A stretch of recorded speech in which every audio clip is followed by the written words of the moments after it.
राधे राधे जी, कैसे हैं आप सब। तो कल जैसे कि आपको पता है कि सेकंड शिफ्ट में मेरा टीजीटी आर्ट्स का एग्ज़ाम था। तो कमेंट सेक्शन में बहुत सारी बहनें कह रही थी कि आप बताना कि एग्ज़ाम किस तरह का पैटर्न था एग्ज़ाम का। तो चलिए शायद थोड़ी हेल्प हो जाए जिनके एग्ज़ाम आने वाले हैं। तो एग्ज़ाम का पैटर्न ना, मुझे तो सच बताऊं कि HPRCA का ये पैटर्न बिल्कुल भी समझ नहीं आया। हालांकि मैंने इससे पहले बहुत कमीशन दिए हुए हैं, पर हाँ एक बात होती है कि आपको पता है कि आपके मतलब सिलेबस में से आया है पर मुझे नहीं आता, वो अलग बात है ना, ये चीज़ हो जाती है। ऐसा था कि थोड़ी बहुत तैयारी तो मैंने की थी, पर इतनी ज़्यादा नहीं की थी कि जैसे कमीशन के लिए करते हैं। पर मुझे ये पता था, ये तो पता था कि ये मेरा सिलेबस है, इस जोन से आएगा, इतना तो पता था, भले मुझे आए या ना आए उसका आंसर। बट कल के जो क्वेश्चन थे वो इतने उठपटांग थे ना कि मतलब मैं बता नहीं सकती आपको।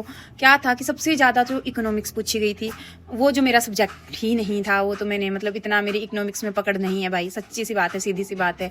और सोशोलॉजी पूछी थी, और पता नहीं क्या क्या क्या क्या पूछा हुआ था। आधे क्वेश्चन तो मुझे मतलब बहुत क्वेश्चन मुझे मेरी समझ से बाहर ही थे।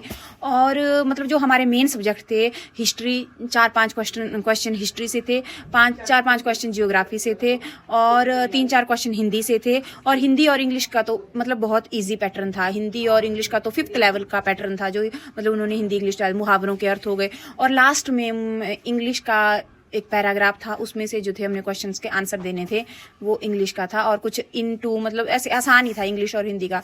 तो वो कितने थे, 3-4 वो क्वेश्चन थे, 4 हिंदी के होंगे, 4 इंग्लिश के होंगे। और जो मेन सब्जेक्ट थे उनमें से सिर्फ 4-4-5 क्वेश्चन पूछे गए थे। HBGK के भी 4-5 क्वेश्चन से ज़्यादा नहीं थे। तो ये था मतलब पैटर्न कुछ मुझे समझ नहीं आया HPRCA का।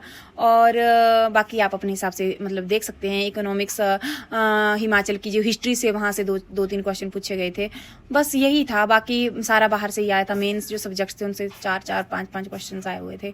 बाकी आप तैयारी करो, बेस्ट ऑफ लक, आप लग जाएँ TGT, मैडम टीचर जो भी लगेंगे। और ऐसा था, अभी बड़ा गंदगोला है HPRC वालों ने। अभी पता नहीं किसने क्वेश्चन सेट किया है, जिसने भी क्वेश्चन सेट किया है उसने तो मतलब सिलेबस के हार्डली 50 क्वेश्चन होंगे 200 में से भाई, हार्डली 50 क्वेश्चन होंगे। बाकी